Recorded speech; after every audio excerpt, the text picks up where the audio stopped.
Hi friends, welcome to centre Mectech. നമ്മുടെ വണ്ടി ഞാൻ ശരത്ത്, തൃശ്ശൂർ. ഗഡ്ഡിയോളെ, നമ്മളൊരു സെന്നിന് പവർ സ്റ്റിയറിങ് അയച്ചു കൊടുക്കാൻ പോവാണ് കേട്ടോ. അതായത് കണക്ഷൻ വല്ലാണ്ട് വയറിങ് അറിയാത്ത ആളുകൾക്കും കണക്ഷൻ കൊടുക്കാവുന്ന രീതിയിൽ സിമ്പിളായിട്ട് ഫിറ്റ് ചെയ്യുന്ന രീതിയിൽ ഒരു കോൾ അയച്ചു കൊടുക്കാൻ പോവാണ്. അയച്ചു കൊടുക്കുമ്പോൾ എപ്പോഴും മോട്ടർ ക്ലീൻ ചെയ്യും. അതുപോലെ തന്നെ മൊഡ്യൂളും കാര്യങ്ങളൊക്കെ ചെക്ക് ചെയ്ത് നമ്മൾ ഈ രീതിയിലാണ് അയച്ചു കൊടുക്കുക. ഇത് നമ്മൾ ഓൾറെഡി ഇപ്പോൾ മറ്റേ കണക്ട് ചെയ്തിരിക്കുകയാണ്, ബാറ്ററിയിലേക്ക് കണക്ട് ചെയ്തിരിക്കുകയാണ് ചെക്ക് ചെയ്യാനായിട്ട്. അപ്പോൾ ഇതിൽ നമുക്ക് അയച്ചു കൊടുക്കുമ്പോൾ ഒരു എർത്ത്, ഇത് ബോഡിമ എവിടെയെങ്കിലും പിടിപ്പിക്കുന്ന രീതിയിൽ ഇങ്ങനെ ഒരു എർത്ത് ഇട്ടിട്ടുണ്ടാവും.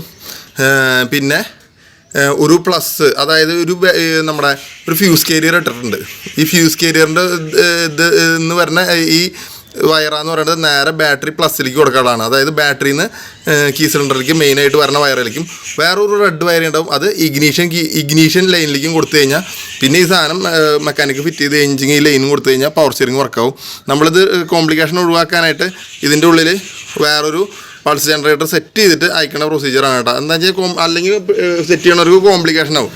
അപ്പോൾ ഇനിയിപ്പോൾ ഇത് എങ്ങനെയാണ് വർക്ക് ചെയ്ത് നോക്കുകയെന്ന് വെച്ചെങ്കിൽ നമ്മൾ ഒരു മൈനസ് കൊടുത്തിട്ടുണ്ട്, ഒരു പ്ലസ്സും കൊടുത്തിട്ടുണ്ട്. ഈ പ്ലസ് എന്ന് പറയുന്നത് ഇത് ഇഗ്നീഷൻ ഓൺ ആകുമ്പോൾ മാത്രം പവർ സ്റ്റിയറിംഗിലേക്ക് കറണ്ട് കൊടുക്കാനുള്ളതാണ്. പക്ഷേ നമുക്ക് ബാറ്ററിയിൽ നിന്നാകുമ്പോൾ ഫുൾ ടൈം കൊടുക്കാം. പിന്നെ ഒരു ഡയറക്റ്റ് പ്ലസ്സും കൊടുത്തിട്ടുണ്ട്. അപ്പോൾ ഇനി പവർ സ്റ്റിയറിംഗ് വർക്കാക്കുമ്പോൾ നമ്മൾ ഈ കീ സിലിണ്ടറിൻ്റെ അവിടെ ഒരു ബോൾട്ട് വെച്ചിട്ടുണ്ട്. കാരണം ഇവിടെ ലോഡ് വരാനാണ്.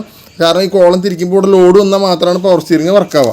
അപ്പോൾ നമുക്ക് മോട്ടർ ഇത് പുറത്ത് വെച്ചിട്ടുണ്ട്. ഉള്ളിൽ വെച്ച് കഴിഞ്ഞാൽ നമുക്ക് വർക്കിംഗ് ചെക്ക് ചെയ്യാൻ പറ്റത്തില്ല. അപ്പോൾ മോട്ടർ പുറത്ത് വെച്ചിട്ടുണ്ട്. ഒറ്റ കൈ കൊണ്ട് വീഡിയോ എടുക്കുന്ന കാരണം ഇങ്ങനെ മോട്ടറിലേക്ക് ശ്രദ്ധിച്ചു അങ്ങോട്ടും ഇങ്ങോട്ടും തിരിക്കുമ്പോഴത്തെ അവസ്ഥ. ഒരു മിനിറ്റ്, കണ്ട മോട്ടർ വർക്കാവണം. വേണ്ട, അങ്ങോട്ട് തിരിക്കുമ്പോൾ അങ്ങോട്ടും, ഇങ്ങോട്ട് തിരിക്കുമ്പോൾ ഇങ്ങോട്ടും. അപ്പോൾ പവർ സ്റ്റിയറിങ്ങിൻ്റെ വർക്കിംഗ് ആണ് ഈ കാണുന്നത്. അപ്പോൾ മൊഡ്യൂളിലേക്ക് സപ്ലൈ നമ്മൾ കൊടുക്കുന്നത് മൊഡ്യൂളിലേക്ക് സപ്ലൈ വന്നിട്ട് മൊഡ്യൂളിലേക്ക് ഡയറക്റ്റ് ബാറ്റർ പ്ലസും മൈനസും കൊടുത്തത് വർക്കാവില്ല കേട്ടോ. ഇതിൻ്റെ ഉള്ളിൽ ഈ സാധനം എന്ന് പറഞ്ഞാൽ പൾസ് ഉണ്ടാക്കുന്ന ഒരു മെഷീനാണ്. അപ്പോൾ ഡയറക്റ്റ് പ്ലസും മൈനസും കൊടുത്ത പവർ സ്റ്റിയറിംഗ് വർക്കിൽ ഒരു പൾസ് ഉണ്ടാക്കണം. അതല്ലെങ്കിൽ വണ്ടിയിൽ നിന്ന് പൾസ് എടുത്ത് കൊടുക്കണം. അപ്പോൾ കുറച്ച് കാലമായിട്ട് വണ്ടിയിൽ നിന്ന് പൾസ് ചെയ്ത് കൊടുക്കുമ്പോൾ പഴയ വണ്ടി കാരണം ഈ പൾസ് കിട്ടുമ്പോൾ ഓവർ വോൾട്ടേജ് വരികയാണ്. അത് കാരണം കംപ്ലയിൻറ്റ് കുറച്ച് കൂടുതലാണ്. അപ്പോൾ ഞാൻ ഓട്ടോമാറ്റിക്കലി എല്ലാ വണ്ടികൾക്കും ഇപ്പോൾ കംപ്ലീറ്റ് വണ്ടികൾക്കും പൾസ് മെഷീൻ വെച്ചിട്ടാണ് സെറ്റ് ചെയ്ത് കൊടുക്കാറ്. കംപ്ലയിൻറ്റ്സ് വളരെ കുറവാണ്, വളരെ സ്മൂത്താണ്. പോരാത്തതിന് കറക്റ്റ് വോൾട്ടേജ് കിട്ടി കഴിഞ്ഞാൽ പവർ സ്റ്റിയറിംഗ് പഴം പോലെ വർക്കാവും. അതല്ലെങ്കിൽ പവർ സ്റ്റിയറിംഗ് ഉണ്ടോ എന്ന് വെച്ചിട്ടുണ്ട്, വർക്കിംഗ് എഫക്റ്റ് ഇത്തിരി കുറയുണ്ട്. നമുക്കത് അനുഭവം കിട്ടിയ കാരണമാണ് ഈ പറയണത്. അപ്പോൾ ഇങ്ങനെയാണ് ഞാൻ ഒരു പവർ സ്റ്റിയറിംഗ് അയക്കുക. ഇപ്പോൾ ചെക്കിങ് കഴിഞ്ഞു, ഇനി ഇത് പാക്ക് ചെയ്തിട്ട് അയക്കാൻ പോവാണ്. ഇത് ഏതൊരു ചെറിയ ഒരു ഇലക്ട്രീഷ്യനും അല്ലെങ്കിൽ ഒരു മെക്കാനിക്കിന് പോലും ഫിറ്റ് ചെയ്യാൻ പറ്റുന്ന രീതിയിലാണ് നമ്മൾ പവർ സ്റ്റിയറിംഗ് അയക്കുന്നത്. പ്ലസ് മൈനസും വണ്ടിയുടെ ബാറ്ററിയിൽ കൊടുത്തിട്ട് ഇത് വർക്ക് ചെയ്യിക്കാൻ വേണ്ടിയിട്ട് കൊടുത്തിട്ടുള്ളതാണ് കേട്ടോ.